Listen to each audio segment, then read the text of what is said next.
Le flipper, finalement, n'a jamais été aussi successful qu'aujourd'hui. Il y a plus de 12 fabricants aujourd'hui, ça n'est jamais arrivé. On a besoin aujourd'hui de retrouver des sensations tactiles. Et finalement, le flipper est peut-être le dernier jeu, l'un des derniers jeux 100% réels. C'est les collectionneurs qui ont maintenu l'intérêt pour le flipper, en maintenant un niveau, on va dire, flat pendant quelques années. Mais en 2013, c'est il n'y a pas très longtemps que ça, il y a une grosse douzaine d'années, il y a eu un point d'inflexion dans le flipper. Il y a une nouvelle société qui s'appelle Jersey Jack Pinball, fondée par Jack Guarnieri, qui décide de révolutionner le flipper. C'est-à-dire que le flipper n'avait pas évolué en réalité depuis la fin des années 80, avec des écrans à LED, qu'on appelle Dot Matrix Display. Et en 2013, Jack Guarnieri dit on va arrêter ces écrans à LED qui sont passés de forme, on va passer à l'écran LCD. Pour le flipper, c'est une révolution.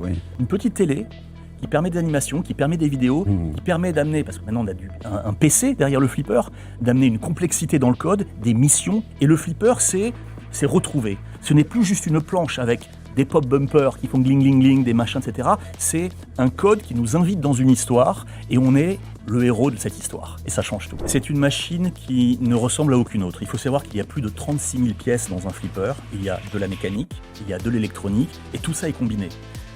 Finalement, on ne voit que la partie visible de l'iceberg sur le plateau. Mais derrière, c'est tout un petit monde, c'est un monde sous la glace. C'est pour ça que cette machine s'est retrouvée finalement archaïque malgré elle pendant des années, parce que ça coûte cher à fabriquer. C'est compliqué, c'est quasiment de l'orfèvrerie.